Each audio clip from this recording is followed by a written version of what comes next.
I just want to let you know that I started the streaming. Oh, okay. I'm having difficulties the last couple of meetings. It seems like it's been snagging, so I wanted to make sure that I could get it going too. Okay, sounds good.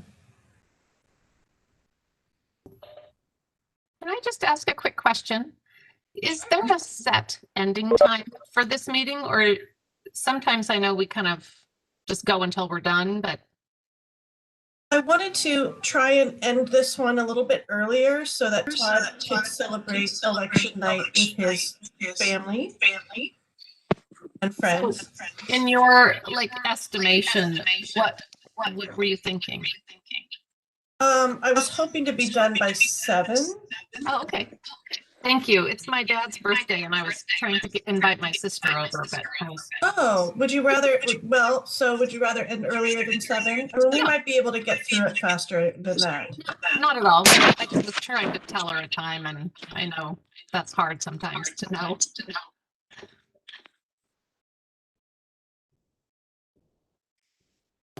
Great, looks like we're all here. So I'm going to go ahead and call to order a work session for the City of West Linn for the City Council on Tuesday, May 18th, 2021. We are meeting virtually by WebEx because of COVID-19 restrictions. Let's call the roll. I'm Jules Walters, the mayor. I'm just going to go down the list. I have City Recorder Kathy Milewski. Present. City Councilor Mary Baumgardner. Present. City Councilor Rory Bielostowski. Present. City Manager Jerry Gabrielatos. Present. City Councilor Todd Jones. Present. Council President William Relier. Present. And City Attorney Tim Ramus. Present. Excellent. Okay, so I have learned that we don't need to officially vote to approve the agenda in a work session. Is that correct, Kathy? Correct. Tim, I'm sorry, I muted you just because your mic keeps, you can do it. I agree with your conclusion. So we can just do consensus. Does anybody see anything on the agenda that they would like to add or subtract or move? Otherwise, just give me a thumbs up on the agenda. And then, excellent. And do we have public comment tonight, Kathy? There's no one signed up for public comment. Okay, thank you. So tonight we are meeting to discuss the structure of our police oversight entity or committee or commission, whatever we are going to name it. And in those discussions, so we've sort of combined and synthesized recommendations from the OIR group, recommendations from our police oversight task force, also suggestions from different alliance groups in the city. And I don't think, am I missing anything else, Jerry? And looked at all of those recommendations. We've each done some research ourselves. And tonight we are going to talk about what we anticipate or would like that structure to look like. And so first, what I'm going to do is open it up to first the city manager and then the city attorney to make sure that we are following sort of the guidelines of the discussion. So I'll first turn it over to city manager. Yeah, I think what we're just looking for here is kind of a discussion about what that entity looks like, and to be, I don't know. I mean, I think that's really what we're here to do. I'm not sure what else to add. I feel like we're all pretty well prepared. I don't know if Tim, you have anything to add there either. Well, from a legal perspective, I guess the important point to make here is the one the mayor made, that this is a discussion. This is not in a work session, a place where the council is going to make final decisions about these subjects. And one of the things to keep in mind is that Some of the suggestions that are made are things that council as management for the city could implement without bargaining with the union. There are others that would require bargaining, and there may be some suggestions where we may be in disagreement with the union about what bargaining is required. So I just offer the caution that this is not a place where the council is going to make final decisions that would affect anything regarding bargaining. Yes, Jerry. Sometimes it's just easier to literally raise my hand. I'm sorry about that. But I would just add to that when you're considering the recommendations of OIR, the task force, and the concerned citizens, those sets of recommendations were crafted for a little bit different purposes. I mean, the OIR group had its response about tort claims and things of that nature. The task force had a more limited scope than the concerned citizens, which I think had a very broad scope. So when I was reviewing those documents, I kept that in mind, and it helped me.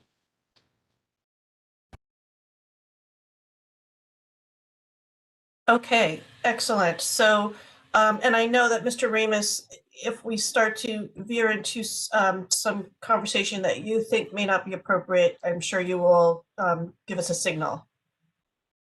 Yes, I'll let you know. Okay, thank you so much. So what we were going to discuss first was reviewing the recommendations of the task force and OIR. Has everybody had an opportunity to look at those recommendations? And the memo, okay, great, the memo from Mr. Schuback. Excellent. So I just want to open it up for discussion then. Does anybody have anything that they want to share from those recommendations? Or do you want to just jump into a more structured type of conversation where we kind of go down a list of things that we might be interested in? I would, everybody has their process that they prefer. Yes, Mr. Jones, Councilor Jones. Thank you, Mayor. I personally feel kind of frozen right now. And what I mean by that is the information that we've received from Mr. Schuback. He confirmed an email today that that's a confidential memo, and I don't know how I talk about it and not interfere with that confidentiality. I'm not making a statement. I'm genuinely confused about what I can and can't do right now and can and can't talk about. So I'm reluctant to say anything, to be honest with you. Well, I guess I can reframe it then, in that the OIR recommendations and the task force recommendations are already public. That's correct, Mr. Ramus, right? So we can go to those. But I guess anything that Mr. Schuback would have shared with us, we would want to keep between the attorney and ourselves. Is that correct, Mr. Ramus? That's right. To the extent his memo and chart was an evaluation from his perspective. That's probably not a subject to discuss. But I think the mayor's phrase, things we might be interested in, is completely appropriate. Does that make more sense, Todd?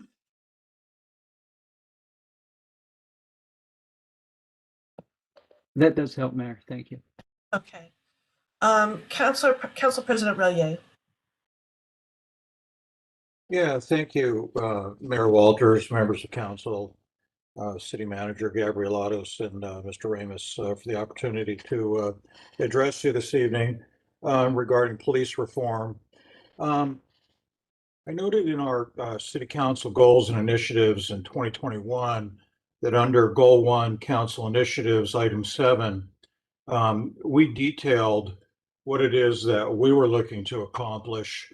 And it states, reform the hiring, training, policies, and oversight of the police department. A, implement the OIR recommendations, and B, implement recommendations from Police Oversight Task Force. So I think it would be advantageous if we looked at each one of those items as a subset. The hiring, the training, policies, and the oversight practices that are outlined in each of those different groups' recommendations. So if we pull out of the OIR recommendations, those 4 items, and do the same thing with the Police Oversight Task Force's recommendations, I think that will give us some context. I think that's helpful. The one thing I want to sort of make sure that we focus on is really the structure of the entity, and sort of, I think when we start going down the road of let's talk about hiring practices and policies, I think that's a time for a deeper discussion. Whereas now sort of, I think it's interwoven in the oversight committee, but I think if at first we could just get a general framework of the, like how many members do we want? What are we going to call it? What will they be tasked with? Maybe some of those generalities, and then sort of drill down on it some more as time allows. Does that make sense to everyone? Council President? Yeah, I think that's a little different discussion than what I was suggesting. It sounds like what you'd like to talk about is the makeup of the Police Oversight and Accountability Task Force. And perhaps we could start out with a naming convention for that group. I think that would help. Yeah, I know that we did discuss those things in detail in one of our previous meetings, but not necessarily in a work session. And I think out of that meeting, we had decided as a group, or reached consensus as a group, that we needed to come up with an appropriate name. Absolutely, thank you. Councilor Bielostowski.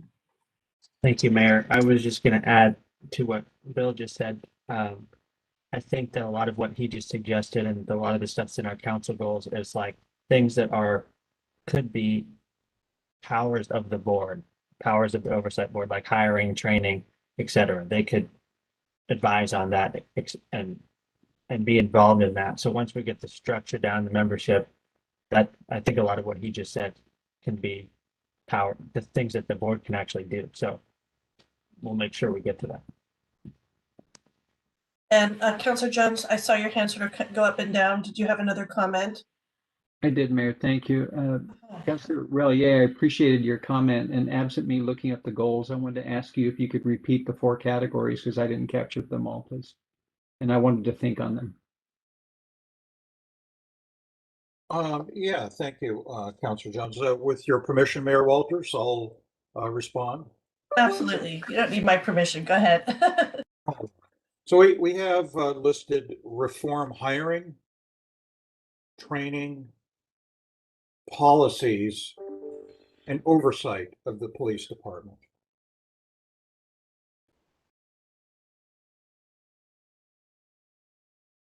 And then, Mayor, if I might continue. Please.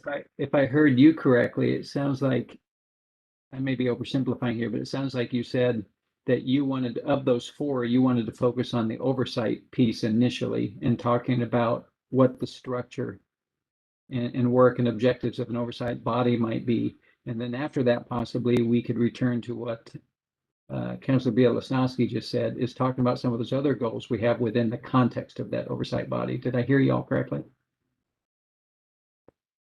Yeah, that aligns with what I said. Rory, do you feel like that captures what you said as well? Okay. Yeah, I feel like the task force did an amazing job they spent a long time deliberating and working on this. And I just sort of wanted to help them complete this work, bring it back to the council to complete this work, and then be able to present it, however we're going to, if we need an ordinance or whatever, we can talk about that at the end, but at least get the structural framework in place. So we have a consistent name and a consistent idea of what we're working with. Councilor Baumgartner. Thank you, Mayor. So I liked your idea that you suggested a moment ago, Mayor, of running through and then we could discuss. I'm just looking at the agenda. So the first item we're doing is review the task force and OIR recommendations. And we don't have to go in depth because we're all pretty familiar, but maybe we could just kind of briefly go through, and if anybody wants to bring out something, they could. This is just an idea because there's a lot of information to cover tonight. Sure, absolutely. And I have the OIR report in front of me, so I can go through those recommendations. Mr. Ramos, do you think it's okay for me to read off of Mr. Schubach's list? If you have another source, I think that would be preferable. Okay, thank you. So the first recommendation of the OIR group, let me get to the right page, was that the city should develop written protocols to ensure that when allegations of misconduct are lodged against a current or former department head, any subsequent investigation should be assigned to an outside investigator. 2 is that the city should develop written protocols to ensure that whenever a legal advisor suggests that an investigation be assigned outside the department of origin, a meeting of relevant stakeholders will occur prior to any decision to disregard this advice, and the decision is documented with supporting rationale. Let's see. Recommendation number 3 is that the city should develop written protocols to ensure that internal police investigations are conducted by officers of higher rank than the subject employee or employees. 4, when internal investigations are initiated in response to lawsuits or claims, the attorneys representing the city and the Director of Human Resources should participate in scoping the investigation so that each allegation raised by the complainant is thoroughly pursued. Okay, I'm seeing some hands up. So do you want me to stop at each one, or?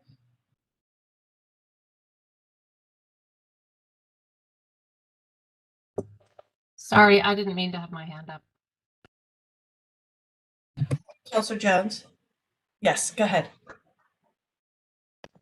Thank you. Interestingly, I didn't mean for my electronic hand to go up, Mayor, but I do have a question anyway. Okay. I thank you all. I just want to make sure I'm clear on our intent tonight.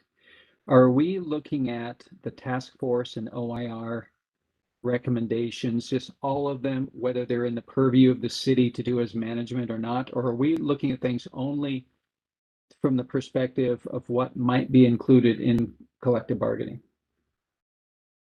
I think, well, I'll let Jerry answer. I think one of the things that we talked about tonight was the discussion about an oversight entity specifically. And if the discussion is limited to that, I think we'll have a more concentrated dialogue. And just pulling up the OIR recommendations. One thing that comes up is the city. It's a really bad echo. Sorry. The city should consider contracting with an independent police auditor to ensure allegations of misconduct are appropriately investigated. I don't know what number this is. It might be kind of 8 or 9. The review of the investigation is evidence-based. Offending employees are properly held accountable and larger systemic issues are remediated. That would seem to be one that would be along the lines of oversight. That one stood out to me when I was reviewing it as along those lines.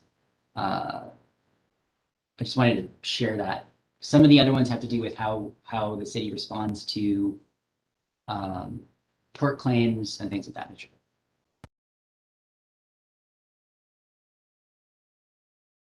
Councilor Jones. Sorry, having electronic hand difficulties. Thank you, Mayor. So to clarify, then we're not looking at our work tonight through the lens of collective bargaining. We're just looking at it more globally in terms of our response to recommendations from OIR and the task force and what things we believe the city should pursue. Am I correct? In the context of the oversight committee. So we're there's a, sorry, there's an echo. So we want to design what the committee will look like. And so that's really the purpose of tonight.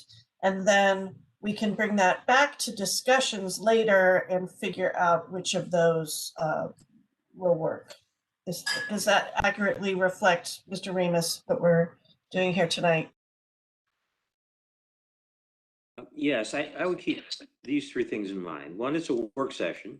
So there are no final decisions made by the council in this context. And therefore, because you're not making a final decision, you wouldn't be doing anything that would necessarily directly affect union negotiation.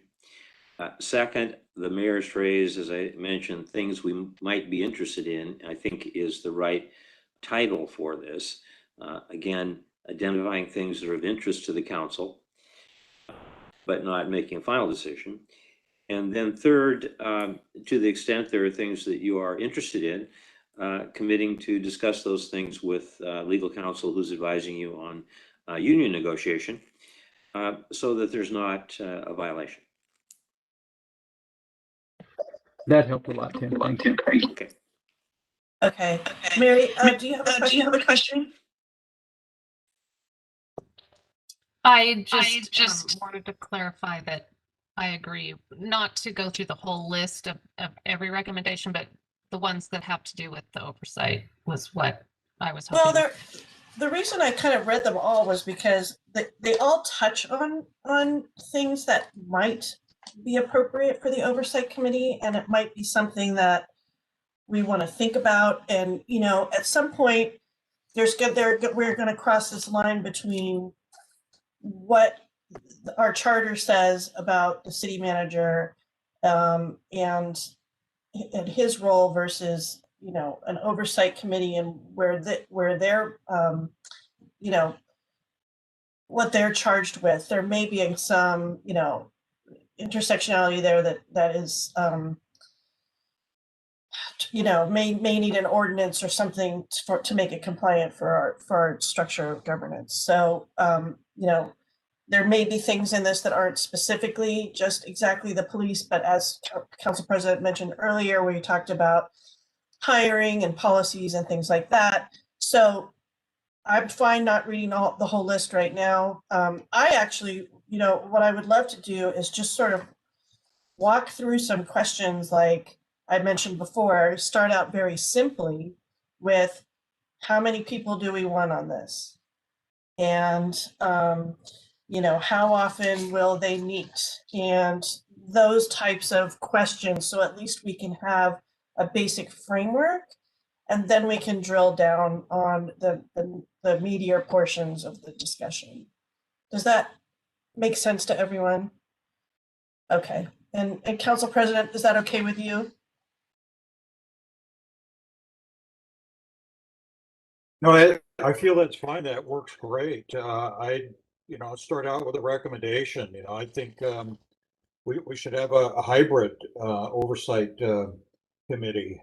And I think that hybrid should be made up of members of the police department, a member of the human resources team through the city manager's office, a member of council, and several members of the public.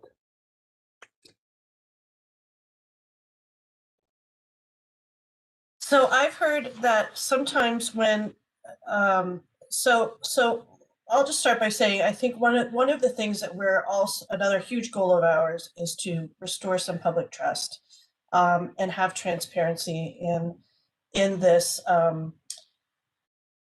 in the oversight as far as, investigations, et cetera. And I have read in some places that when we have law enforcement on these types of committees, they come in with a certain lens that maybe some people don't feel comfortable speaking honestly about how they feel. So that's, and I'm not, saying we shouldn't do it. I'm just saying that's something I've read to be considered. But yes, Mary, go ahead.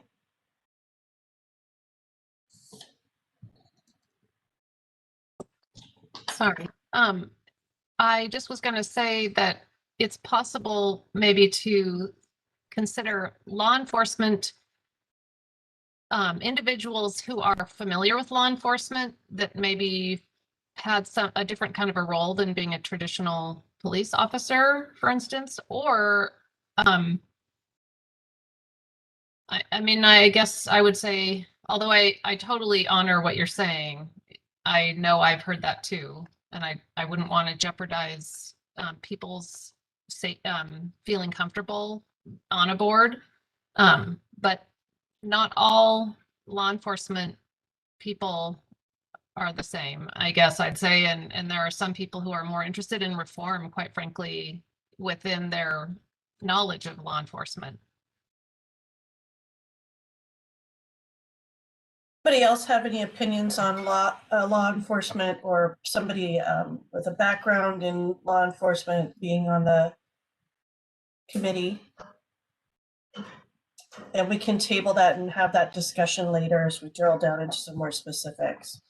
I was going to start with, let's identify sort of the scope and as far as what are the objectives of this committee. And to me, it's, as the city manager just said, is to help take in complaints and decide whether or not they merit external investigation. To me, that's the fundamental first thing that we need, in a way that's transparent and is open with the public. We can add on to the list of objectives beyond that, if anybody has any thoughts on that. Yes, Rory. So to clarify, your proposal is that this oversight body would be the board that decides where a complaint goes, essentially, and it wouldn't be like an independent auditor or contracted person that decides that. You're saying that this board might vote or decide that, you know, a complaint is a big issue, you know, racial discrimination, use of force, or maybe some sort of like a rudeness or something like that. You're saying that that's your vision, that this board would decide that. I'm just Well, yes, I think it would be part of the decision-making process. I know when I sent the NACOL document over that had suggestions, which I think they're excellent, they do, as Councilor Relier mentioned, they talk about several different kinds. There's a review focus model where it's more like a review board, like volunteers, they can send feedback. The other kind is a monitoring, auditing, focusing model, where you have more robust reporting practices, look at complaints and systemic issues. It usually takes staff, a few more resources. It's usually used in bigger cities. Another one is an investigation-focused model where you hire a full-time, specifically trained civilian investigator, and you don't have any investigations in the law enforcement or the police department at all.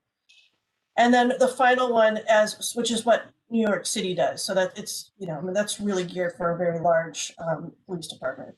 But then you have what Councilor Relier was just talking is a hybrid model, which sort of contains elements of all of those. And that's becoming increasingly common because, you know, as smaller cities adopt these types of oversight entities, there's only about 200 across the country. Mostly they're in large cities, and they're scaling down to smaller cities. But you have a lot of local governments that don't have a ton of resources. So you're trying to do this type of oversight work on a smaller scale.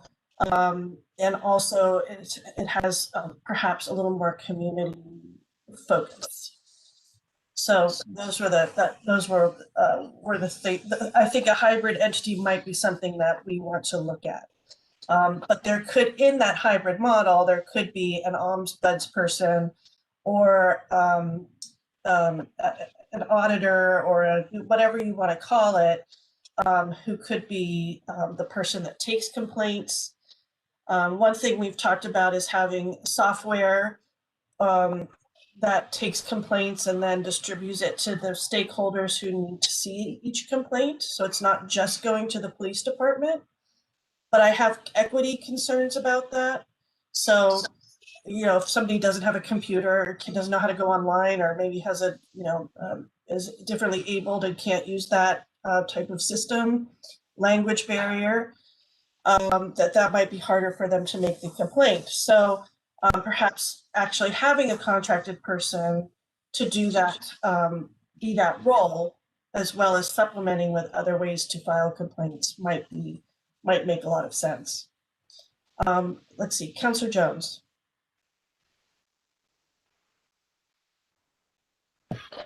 I believe that Mary was ahead of me, Mayor.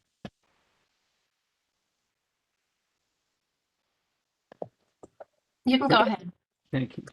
No, I appreciate where the conversation's going right now, because a few moments ago, when we were already talking about who should be the body and why, quite frankly, I was at a loss.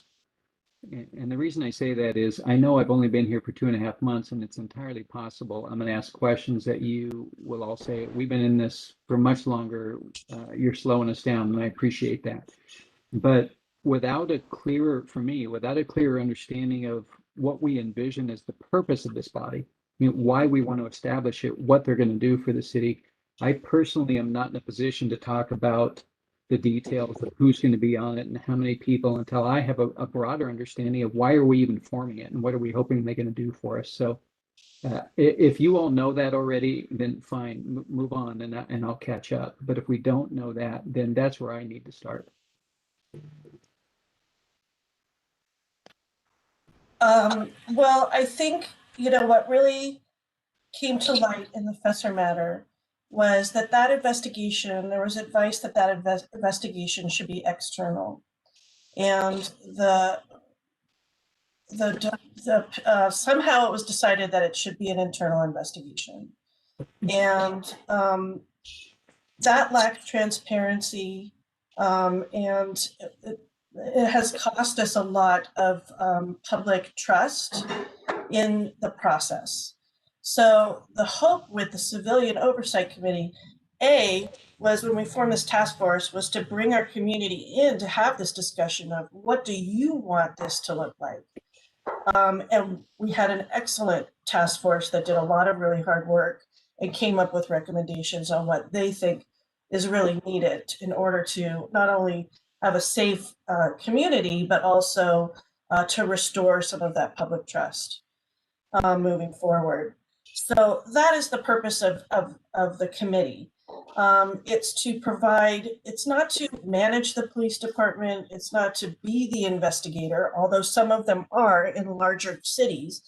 But I think, and correct me if I'm wrong, Jerry, the sense I got from the task force is that they wanted to be involved in the process, as far as seeing, they want to know what the complaint is and they want to follow along on the investigative process so that there's some accountability and transparency there. Does that make sense? Yes, go ahead, Todd. No, I'll let Jerry respond and then I'll go. I would say that's accurate. And Councilor Jordan's, I attended, I think, every task force meeting. And I would say that when you're thinking about the entity you're creating or what you're trying to do in this process, that I think from the task force, there's a desire for two overarching things: transparency and accountability. And there are limits to what you can do with those things because of state statute and a whole bunch of things that Stephen and Tim know a lot better than I do about. But I think that as we have this discussion, keeping those two things in mind I think should be guiding principles, if you will. Councilor Jones. Thank you, Mayor. Appreciate it. If I might continue then, from looking at the various recommendations and reading NACOL stuff, which I have up right now, and other conversations, I can think of at least 3 distinct areas in which an oversight body might be involved. And I'd love to get some feedback from you all about whether you'd say, we really wanted to focus on that one or that one as opposed to that one, or all three, I don't know. But I think the oversight body could certainly be involved in complaints, as in a recipient of complaints when the community has them, so they know of a safe place to go. A second clear area is investigations. Although whether they have the expertise to do that as a civilian body is a whole other question, but that's fine. The third one is more into the day-to-day operations of the police department, having to do with hiring and training and things of that sort. That's at least three categories I thought about, and maybe there are others I haven't thought of yet from reviewing our stuff. But who's on this body and how many people and such will be determined for me on which of those things, if any or all, are envisioned for this oversight. So is it complaints? Is it investigations? Is it hiring and training? Is it others? Is it one or the other? Do you all have a sense of that already, or are we figuring that out right now as we go? That's what we're talking about tonight. And the hiring and training issues, some of that stuff is already in progress, and there were recommendations from different task force members on that and the OIR group. So I think that that may be more of a management issue. I could be wrong. I mean, I think there definitely should be public input, but I don't know if this, well, now I'm thinking like they probably could do some of that work as well, depending on the number of complaints we have and how many resources we're able to give to this entity. So let me answer a few more questions, or have a few more people talk. So Rory, you're next, and then Mary. Mary, I think Mary had her hand up before me, so I'm gonna let Mary go. Thank you. Thank you, Mayor. So while you're all talking, I'm kind of hovering around at the 10,000 foot level and looking at why we're here. And the reason why we're here has to do with both proactive and reactive needs. So we need to help change the culture and the way the police department operates to then prevent the problems that got into the news. But that's not, of course, the only reason why we care about those things is because they got in the news. But so the point that Councillor Jones was just making about complaints and investigations are about reactions to something that happened, but we also want to be involved. And when I say we, this oversight, some form of this oversight entity be involved also in the operations. So I think that all of those things are important. I have a concern again that comes into my mind with having civilian engagement, involvement with some kind of pretty sensitive issues, and I'm not sure how that all gets ironed out. And the other thing I would have to say to finish off on is that something that's happening that's really critically important right now is the hiring of a chief. And I hope that we are able to, obviously, I don't think we'll have an oversight body engaged by the time that they'd need to be to participate in that. So I'm hoping that we can be, and maybe something is happening already on that score as far as a panel. But this is one of the most important hires that I can think of right now. Thank you. Thank you. Go ahead, Rory. Thank you. I first have a question for Tim, which has come to my mind in the last few minutes, and I was wondering if a complaint that someone submits about police misconduct is a public document. Is that something that has confidentiality, or is that something that can be disclosed? From what we have seen in the past, there really is no limitation on the victim from disclosing things that happen to them. As a general rule, though, with respect to any investigation, we try to keep confidential what's going on in that investigation until it's concluded. And once it's concluded, I think that the decision-making process about what to do becomes pretty transparent. Thanks. Yeah, I just want to ask that kind of as we go. There's an echo.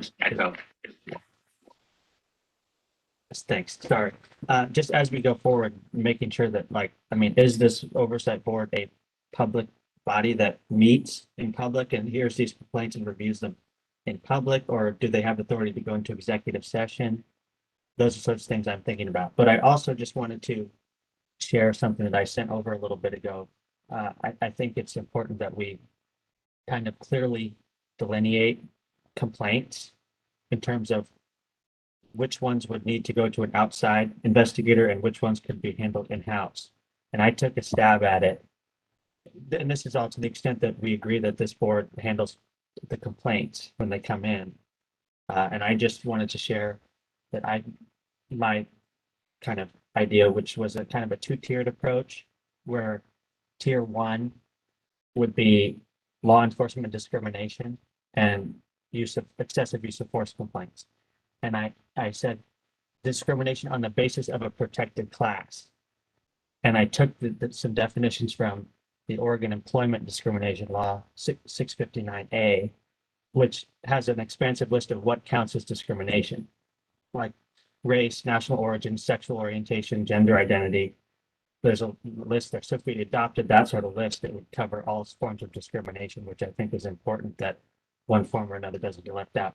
And then tier two, I had as kind of complaints like swearing, rudeness, public health protocol violations, and policy violations that are not discrimination as specified, or excessive use of force. So I thought like excessive use of force and discrimination were things that would go to an outside investigator, and other things along the lines of an officer swore at me or an officer was rude could be handled in-house. But I think delineating that clearly is something important as we go forward. And I just tried to take a stab at the way I would delineate it and share it with you also. That's all I wanted to say. Yeah, that's great. Thank you very much. Council President Relier.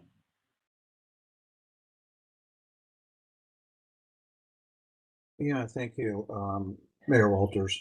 So I think what Councilor Baumgartner said, as well as what each of the other council members have contributed, are vital. And I'd especially like to focus on what it is that I believe Mayor Walters said about the purpose of why we're here. And in my opinion, it's about changing the culture in the police department. It's about changing the unilateral decision-making process that the chief of police has enjoyed in the past, and pushing those decisions to an oversight committee. And I think the question on my table is going to be to Mr. Ramus and Mr. Gabrielatos. Does council alone have the ability to make that decision and push that to a committee? Or do we need to have concurrence from the city manager that he's willing to delegate that authority to a committee? And do we need to have that in a public decision-making session in order for that shift, that paradigm shift to occur?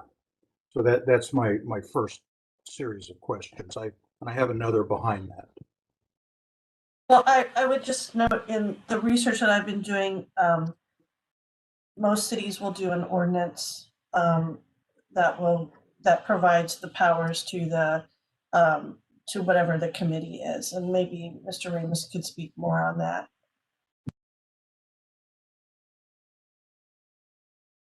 Mayor, that's true. The conventional way to do this is to establish the authority of the Oversight Committee by ordinance that has the force of law.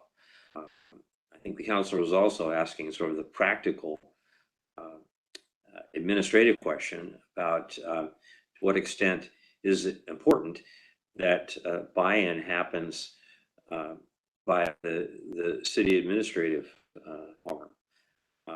Now that's leaving aside for a moment the question of does something like this need to be bargained, which have to be discussed and not being decided tonight. But I think it's a good practical question. If you're changing culture, what extent are we confident we can make that happen? Our method of administration. And Tim, the city manager is the administrative head of the city. Any changes to that authority would have to be changed in charter or by ordinance? Well, in the end, the council has the authority by charter to make major policy changes. So to the extent that the ordinance refers to policy, that's the role of the council. Carrying out that policy would be the realm of city manager, city attorney, etc.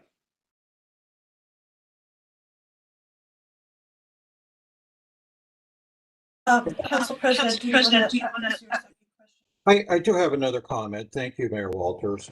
And it's regarding the comments that Councilor Bielosowski made regarding whether or not this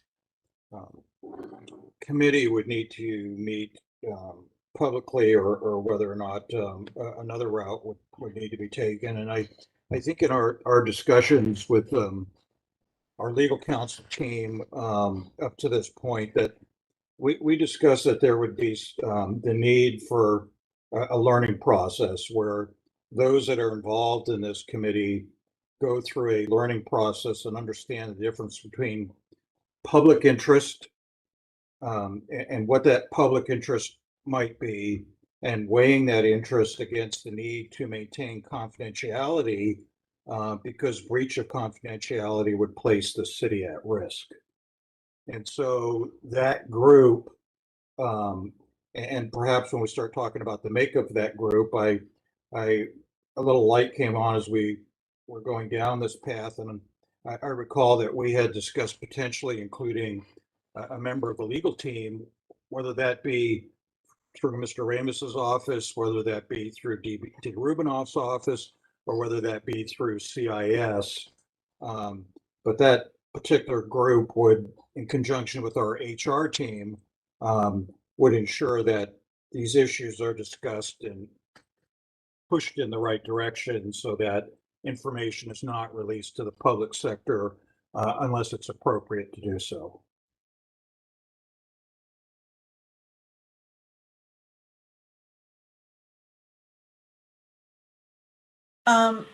I wanted to, if it was okay, read to everybody today. I pulled up a sample purpose statement or an actual purpose statement, which was for the Civilian Oversight Board of Madison, Wisconsin. Now, for perspective's sake, Madison is a city of 260,000 people, so it's a little bit larger than we are. However, their purpose statement says, the Civilian Oversight Board's purpose is to provide a body that is independent from the Madison Police Department, authorized to hire and supervise an independent police monitor, and required to work collaboratively with the Office of the Independent Police Monitor and the community to review and make recommendations regarding use of force, hiring, training, community relations, complaint processes, and other policies and activities. So that one has more, more responsibilities than just investigations and complaints, and has more of what you're looking for, more of the proactive work as well, but also hires an independent police monitor. Some people call them auditors, but obviously they have some more resources than we do. They're much larger than we are, much bigger city. But I'm wondering if that type of purpose statement is something that you would like us to be looking towards tonight as we sort of think about what this is going to look like, at least have the basic structure. I mean, we can, I think of the number of people just because that's how I start to think. But I mean, I really, do we want to have a monitor type position, auditor, ombudsman type person with a body, or do we just want to have a citizen body? Any thoughts on that?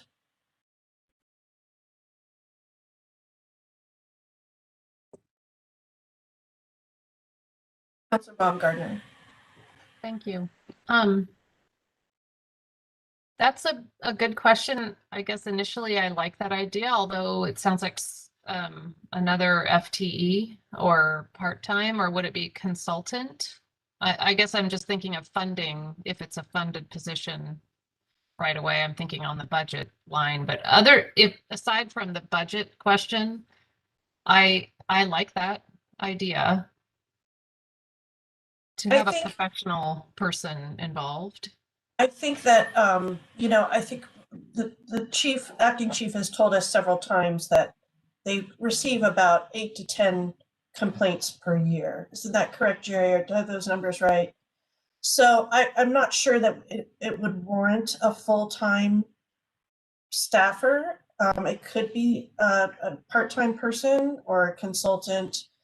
I would, I too am concerned about funding it. However, when I think about how much money we've paid out in legal costs over different police matters in the last 10 years, it might pay for itself. But that would definitely be something to consider. Council President. Yeah, thank you, Mayor Walters. So my recollection of this discussion leads me to believe that this would be something that would have to be added to the collective bargaining session. It is so adding that position called an ombudsman creates a dynamic between the union and the city that they feel would raise a significant change in the workplace culture or the workplace conditions, is my recollection of the conversation that we've had. So just to throw that out on the table so that everyone is aware of the fact that that would have to be negotiated as part of the collective bargaining agreement process. And usually if you want to do something, then you end up having to give up something or pay something in order for that to be part of the process. Yeah. Councilor Jones. Thank you, Mayor. Since I haven't said this yet, I'm going to say it. I embrace the idea of an oversight body, and I want to work with you, and I want to work with the community to figure out how to make this work. I'm going to rely on Jerry and Mary and others that have been much more integrally involved with the task force to correct me if I'm wrong on this, but I just went back through the task force recommendations yet again, and I came up with a list of about a half dozen things that I sense that they're suggesting that this oversight body could be engaged in. One is receiving complaints. One is conducting investigations. One is having a role in discipline. One is having a role in hiring. One is having a role in training. And one is having a role in personnel evaluation. And there's probably more in there, but that's what I just gleaned. Now, to go back to the question, Mayor, that you asked a moment ago, can a oversight body do this alone, or are they going to need some kind of partnership with outside expertise? I guess ultimately it depends on which of these tasks we're going to ask the oversight body to take on, and whether or not they feel, and ultimately we feel, and the police department feels, and the community feels, that they have the time and the expertise and the skill they need to do all those things. This concept of oversight bodies, from the little bit of reading I've done on it, it seems like it's a fairly new concept across the country. And there's a lot of, for lack of a better term, experimentation going on right now. And that's leading me to say, of all the ambitions that we've described and the task force has described potentially for this body, maybe we want to start simple. With this notion that we have this vision that as the body gets established and matures, and we get a sense of how it fits in the scheme of things, it can take on other responsibilities and other tasks. It might be a lot to ask this body from the ground up to be engaged in all those things we just said. But maybe we start with something we think is of most immediate need, with the intent, the written public intent, to add other pieces as we all figure out how this is working nationally and locally. Just a thought. Yeah, absolutely. So I was the one that brought this to the table last year. So I was the one that asked for the Oversight Task Force to help create this body. And I was the liaison to it as well with Council President Relier. Really great group. I was so impressed with how hard they worked. So I think we have a rich amount of information from them. But I know even in pulling all of that research together it was a lot. It made it harder to focus on one of the major tasks, which was, actually talking about what the entity would look like. And so I agree with you on that for sure, that maybe starting off on one step and then moving up steps might be helpful. But I also know that the community is very eager to have hiring and policies and all of those things looked at. Even though a lot of it's been in progress, we have some new training coming in. I know that the community is ready to see some more robust change. Councillor Bielostowski. Thank you, Mayor. One thing that's been on my mind when I was thinking about this whole process was the question of discipline. And specifically, I want to understand everybody's feelings about whether this board should be involved in discipline, because I think it's a really important question from a liability standpoint and from a practical standpoint, because there's a bill in Salem right now that could pass that basically says that if you want to have a disciplinary board, a board that does discipline, and if you refer the question to the voters and they approve it, like Portland did, then it overrides bargaining obligations. And our labor attorney sent us that email with that bill. So that's a way to go about this. But then there's, of course, the question and the issue that Portland is self-insured and we're not. And I've heard from CIS that there's questions about the extent to which, if we allowed a board to have disciplinary authority, would they cover us? And would that expose us to a bunch of liability from issues surrounding, if the board decides to terminate someone and then it's a wrongful termination, et cetera. So there's lots of issues surrounding discipline that I'd like to feel. I mean, do fellow members feel like this board should be involved in discipline or not? I think that's an important question as we approach, because that could be a key duty or a key thing that they're not involved in, just based on. Absolutely. And I think that, even from the purpose statement of Madison, Wisconsin, they task the major task of this board is to review and make recommendations.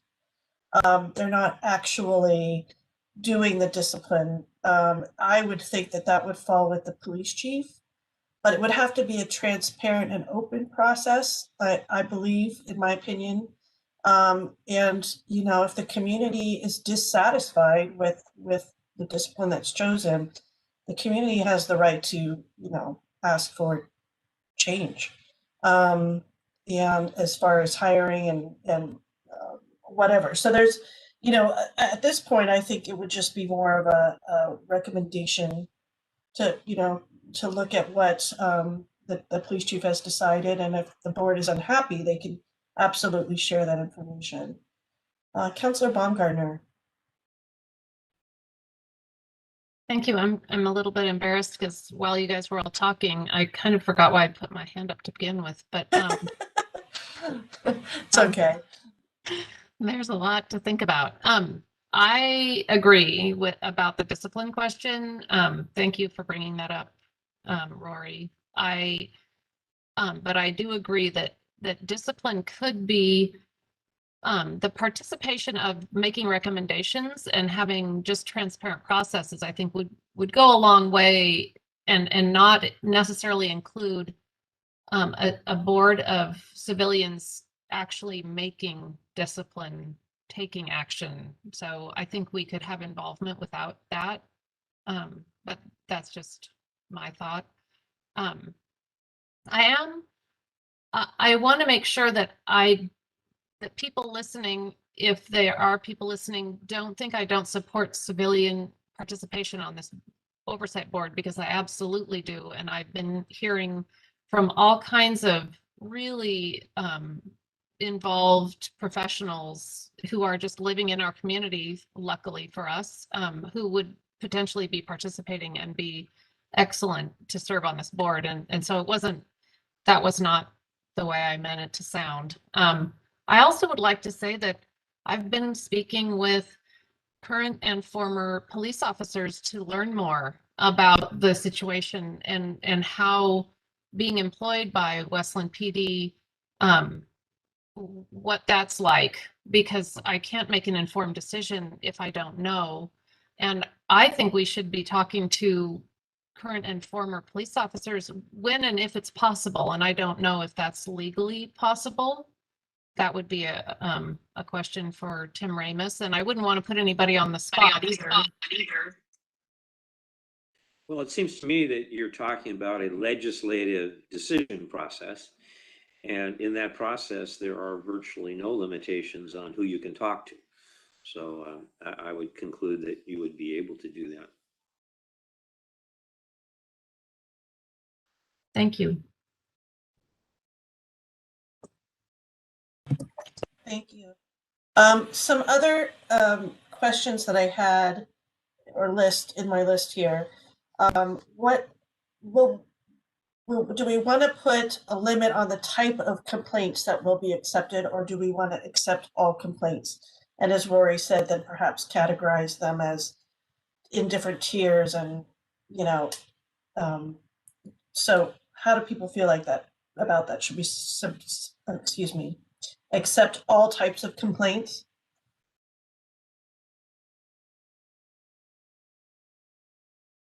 Rory?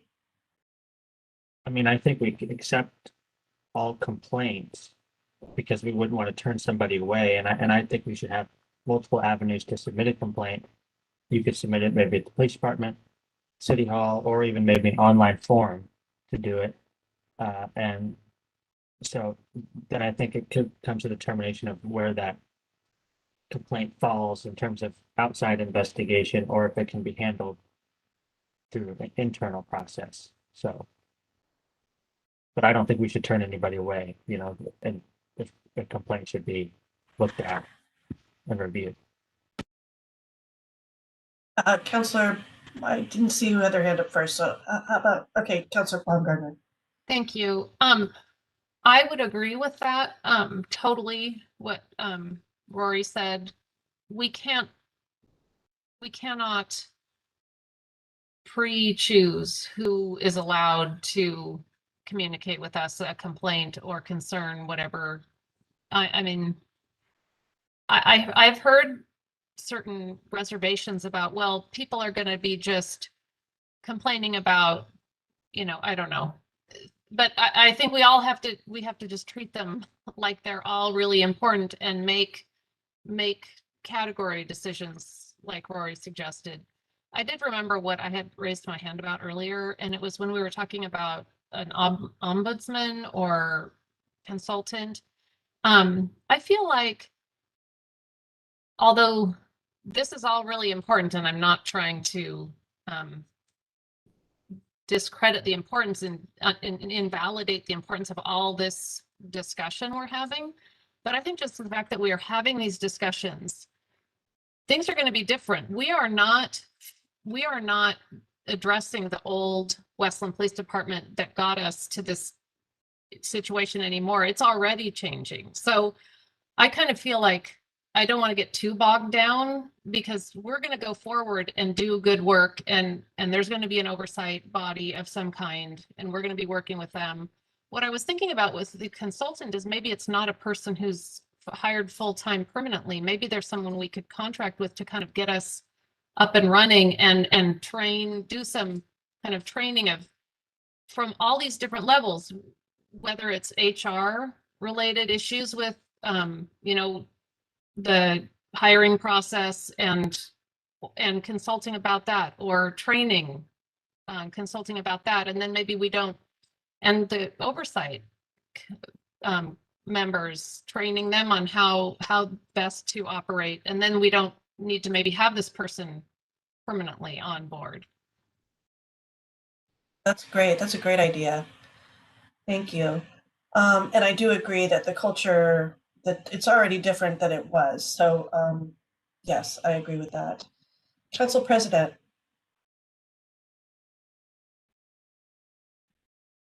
Yeah, thank you, Mayor Walters.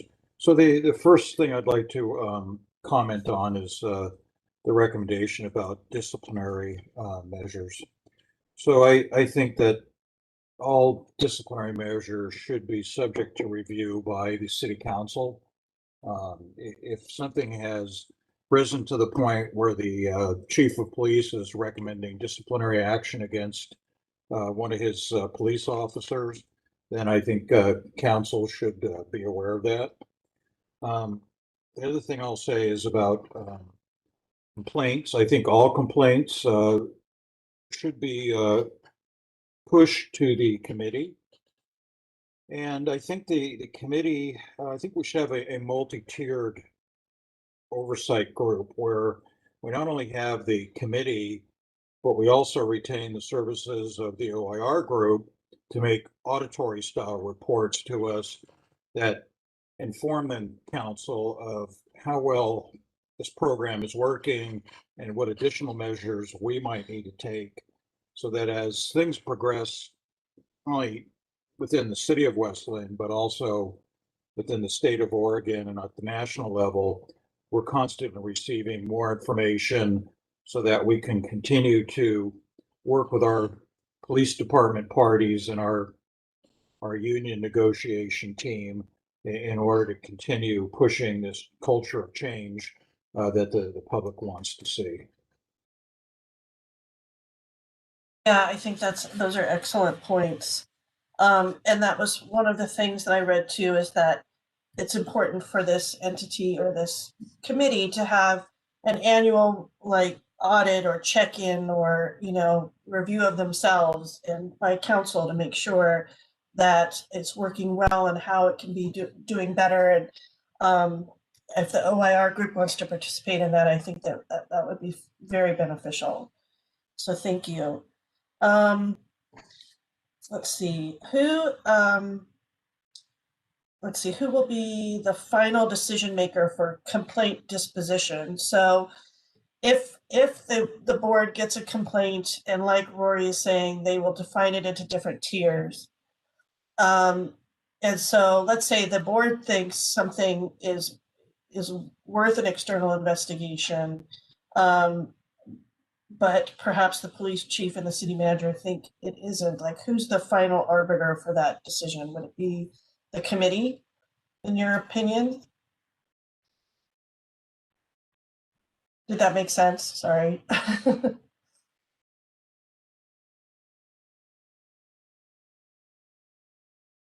I guess we could come back to that if we want to think on that.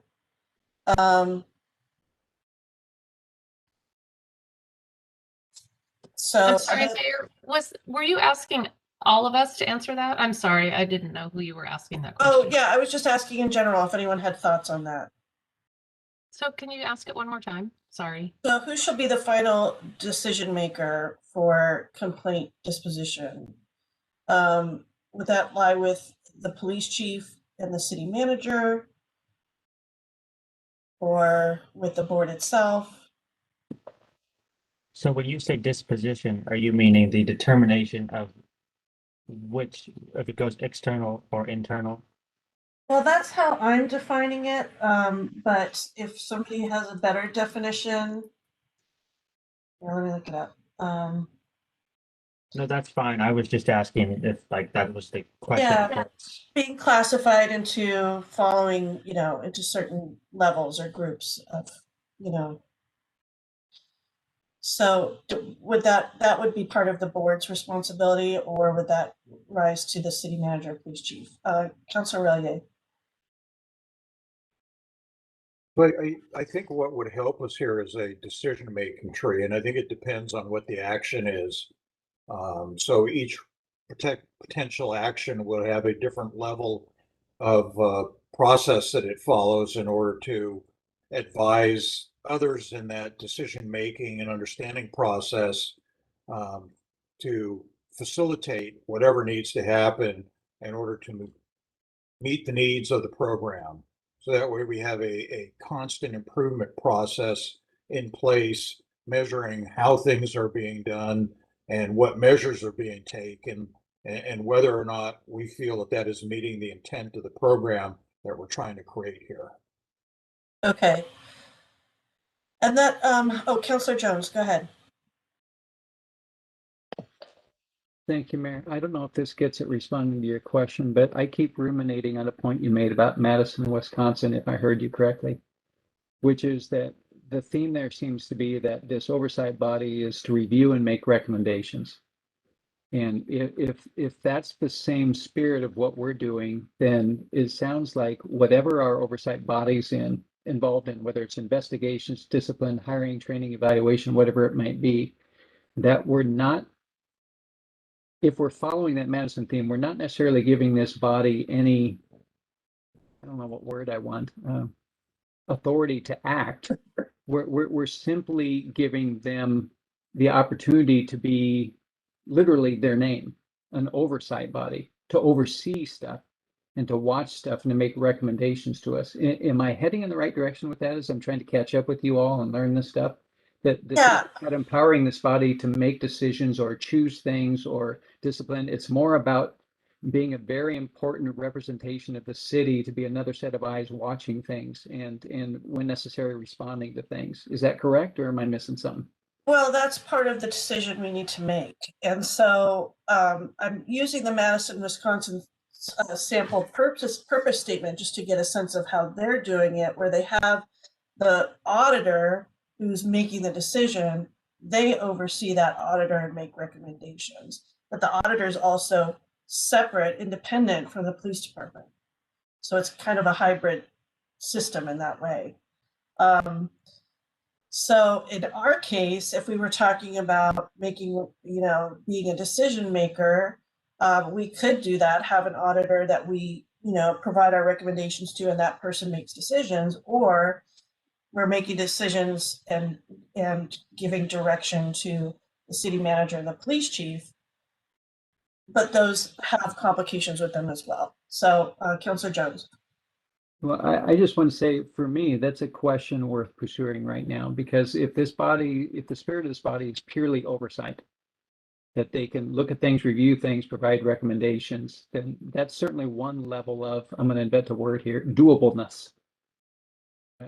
We can do that. If we're going to try to empower them to actually cause actions to be taken, that's an entirely different challenge and a much, much bigger one. So I think that's one of the fundamental questions we need to address. Councilor Bielostowski.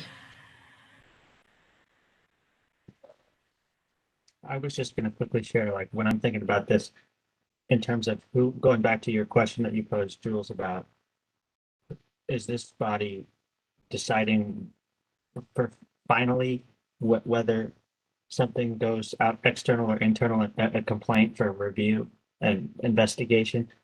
I can think of two different ways. I mean, you could have a situation where a city manager interferes with the process, and after the board provides a recommendation that something's race-based, a racial discrimination complaint, then somebody could, and not that our city manager do that, I know he would never, but in the future, some other city manager comes and says, well, this complaint is clearly race-based, but I'm putting it at at the lower tier because I don't want it investigated or something like that. There could be room for corruption there. So I don't know if we could have a way where the recommendation for the complaint, internal, external, goes to some independent person for the final decision that's not in management. I just think of the worst case scenario, of course, So, but some I wanted to share. It's if we had an ombudsman like OAR says, an auditor, as they call it, maybe the board could recommend to the auditor on contract, this is where we think it's a racial discrimination complaint. I mean, and additionally, I mean, it's not that hard to read a complaint and see, yes, this is alleging discrimination. Yes, this is alleging excessive use of force, or yes, this is alleging the officer was rude, or something like that. So I don't know how deep we have to go into the, because it's pretty like you can read it and probably figure it out. So anyway, I want to share that. I absolutely agree. Counselor Baumgartner. Thank you. I just was going to say that I would like to just take a moment to honor the many conversations that were had on this topic by the task force, because ultimate authority was one of the discussions they had a lot. And I'm not, so I think it's important just to kind of review that aspect of their work. But I like what Rory was just saying about having, protecting for the potential of corruptibility in our process. So that's what we need to make sure our process is, whatever we put in place cannot be taken advantage of in the future for any reason. But I'd also like to remind again that we're not dealing with the same, we're not trying to, we need to plan for making sure we have better outcomes, but I don't think we're having the same problems in our culture as we were having in the past. But I do believe that an ombudsman of some type would be important, and I'm not really sure what it would look like for making these decisions. That's a really good point, and I would add that for those who hadn't had the opportunity to sit in on the task force meetings, is that having teeth, I think, is the way they kept describing it. And other alliance groups, the police reform group, et cetera, really felt that way too. They wanted the committee to have subpoena authority, discipline authority, lots of different things that, and subpoena authority. I read today from in NACOL, another report that they cited, that ideally, yes, subpoena authority would be great, but if it's not negotiable or statutory, they said it should not be a roadblock to creation of the entity. However, we encourage the sharing of as much evidence as possible to promote transparency and trust within the community. So I think there's a balance in there where, there is ways to have your teeth in there without the full, bite or whatever. I don't know I can't come up with a good phrase for that, but I thought that was interesting. So I just want to do a time check right now at 6:48, and we talked about finishing at 7. So I think if we could just if I could go through a couple more questions that I have down here, and then maybe our next steps might be for each of us to write up maybe what our recommendation is, each counselor, and we could submit that to Jerry to compile. And then we could perhaps, if we need to meet again in a work session, we could do that soon before Mr. Schuback needs recommendations from us. Does that sound okay with everybody? Okay, that's good with Mary. Not seeing any other thumbs. Okay, Rory. Okay. So let me just go through a few more questions, and I'll be brief so that you guys can ask questions too. So what was the other one? Okay, so the oversight entity will comply with all public meeting laws and requirements. So that's not really a question. Will the Oversight Committee offer mediation services? That was one. I guess some models have a mediation type function. I think that's probably, in my opinion, I don't think it's necessary. I don't know if anyone else has feelings on that. Okay, I'm not seeing any. The subpoena authority we already talked about. how will the committee's effectiveness be measured? And that's where I was sort of talking about annual review and audit by stakeholders. But that's one thing to think about. How will elected officials hold the oversight agency or committee accountable? And does anybody have thoughts about how we would go about that? Like, we would definitely need to set clear standards and objectives. And we should have, in my opinion, the ability to remove somebody if those aren't being met. But I don't know if anybody else has thoughts on that. Okay. So it sounds, I think that's pretty much it on the staffing needs. We sort of talked about that. And then, the other ones are just the basics that I talked about from the beginning. How many members, how many alternates, how often would they meet? Would they meet regularly or just as needed? So any thoughts, Rory? I was just going to share in response to your question about how we hold them accountable. I don't think, holding them accountable, I only think of that in terms of the confidentiality aspect. I think we have to have some sort of confidentiality agreement with members related to certain things. If they're providing a recommendation on discipline, for example, that's obviously going to have to be done confidentially in an executive session or something of that nature. So making sure that we have that ability, where they sign something that says, they'll keep the confidential information that's meant to be confidential private would be important to me.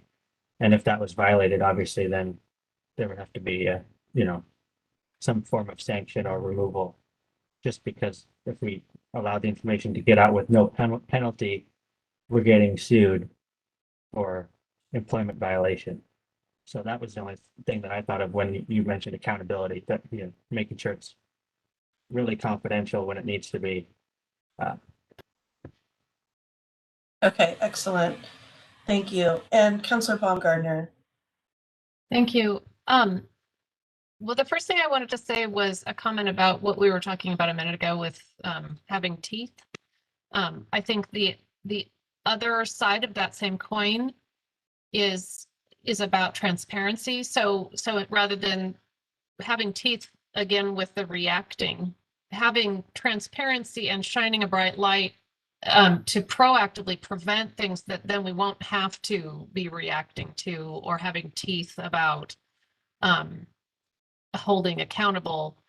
Not that we don't want to still be able to do those things, but I'm all about let's change and improve our practices so these things aren't happening. And so as far as that goes, then and whether to check effectiveness as far as holding accountable the members and the task force, the oversight body, rather than holding accountable, I'm thinking more of, is it working? So effectiveness checks, and whether that's a quarterly report of, I don't know what the results are, how they're going to even be able to show their results. Like, what's the result going to look like?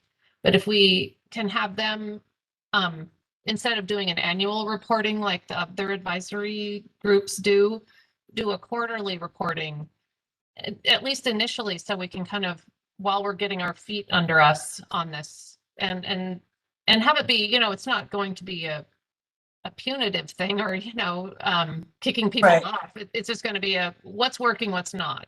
Yeah, the collaboration. Right. Yeah, absolutely. Councillor Jones. Thank you, Mayor. I appreciate what Mary just said, because it took me back to what Jerry shared with us earlier about two themes that he took out of the task force, being transparency and accountability. And ultimately, even if this body, at least initially, as we're getting it off the ground, if it's focused primarily on review and recommendation, we're still going to achieve those two things. Because as Mary put it so well, we're going to be shining light in places where perhaps there hasn't been as much light before. I agree too. Thank you, Councillor Jones. And I think my sense of urgency here is that we need to have a plan in place for this committee to present to Mr. Schuback so that he can present it to the union. So the clock is ticking on that. And so I want to have really robust conversation on it, but I also want to make sure that we're moving forward. What would be the best way for everybody's processes do you feel like would help in that effort? Councilor Jones. Thank you, Mayor. First, I want to say I appreciate your intent to end this by 7 for me. I don't want you to do that for me, folks. If you need more time to chew on this tonight, that's okay with me, number one. Number two, I appreciate what you suggested, Mayor, that each of us send our thoughts and reflections to Jerry, and perhaps he can compile from that there. I also want to propose this, and that is that someone who's been more integrally involved in this work than I have, which includes everyone in this room right now, if somebody wants to take a shot at drafting a vision for this body and running it by us for reaction, and then we could say, yeah, that makes sense, I support that, or here's a different question on that, or a perspective on that. That would certainly help me if anybody wanted to take that on, if anyone feels like they have a clear vision for why this body will exist, what it will do, what powers and authorities it will and will not have, how big it's going to be, what its makeup's going to be. If someone's got a clear vision, wants to take a draft, I'd love to respond to someone's draft. I know I have a vision, but it may not totally align with everybody. So I want to make sure that, like you say, everybody can take a stab at it. If somebody else wants to write one too, please do. Council President, do you have thoughts as we close out this evening? My thought is we should all do what Councilor Jones just recommended as our task and have it to Mr. Gabrielatos by first week of June. Great. Does that work for you, Jerry? Okay, and I think we should share that with Mr. Remus as well, or should we just save it for? Okay, well, we could share it with Mr. Remus as well, just to make sure that we're towing the line. And is there anything else anybody wants to say in closing? Rory. I just wanted to share, looking long term, like if we go with a group that does discipline in an advisory capacity, and for some reason there's an objection to it on the side of the union, if this bill passes Salem, which it looks like it will based on how it came out of committee, we could plan to refer this concept to the voters, have it approved, and then it would kind of resolve any objection if the voters approved it, which I assume that they would, given the community's interest in police reform. So we can, if something happens like an objection, we can plan for long-term, potentially putting it on the ballot if needed. I just wanted to throw that out there. Well, I'll follow that bill just to see what happens, but. And yes, Council President. Yeah, the other thing I'll throw out there, perhaps Mr. Remus or Mr. Gabrielatos need to weigh in on this, but in order to facilitate what Mr. or Councilor Jones was looking for, perhaps we could take the opportunity to learn from each other if we were to take our papers as they are prepared and post them to Mr. Gabrielatos, who then takes and posts them on a Dropbox site that would then be available to each other member of council to review. That sounds great. And Jerry, did you have a comment too? Although, Mr. Remus, that's fine, right? As long as we don't talk about it. Yes, I think that's okay. We're trying to avoid a serial meeting. We're trying to avoid making decisions that ought to be made through bargaining. But I think as long as the theme is things that you might be interested in seeing, I think you're safe to do that.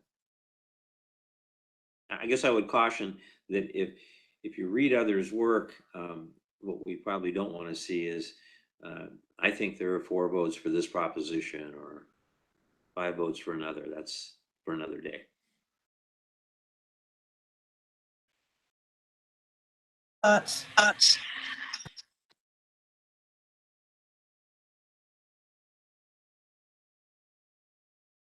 think that sounds like a great idea. I just wanted to note one more thing that while I'm thinking of it, that I researched is that in Madison, Wisconsin, in when they wrote up their plan for their oversight group, they had listed different members that they would like to make up of the board. So like X number of BIPOC community members, X number of persons that have experienced incarceration.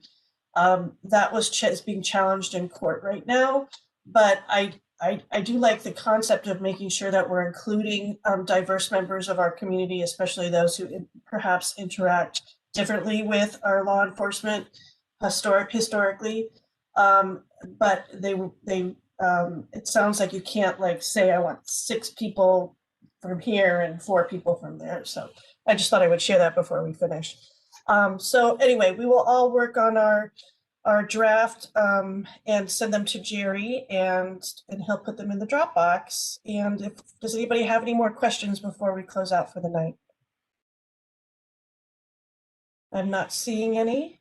So thank you everybody very much. I'm really excited about this work. I think it's going to make a huge difference in our community. And I just really, truly appreciate everybody just leaning into it. And I think it's going to be fantastic. So thank you very much. And a huge shout out to all of our groups, our police reform group and the alliances and the task force itself, and all of the people that have given public comment and spent hours and hours and hours researching for us on our behalf of the community and for the council. So thank you to our amazing West Linn community. I would like to thank some of the police officers who have reached out to talk to me, not individually by name, but I appreciate the police officers in our police department. Wonderful. Yes. Thank you so much, everyone. Happy birthday to your dad, Mary. And congratulations, Todd. I'm assuming that you're going to win, and enjoy yourself tonight. Celebrate.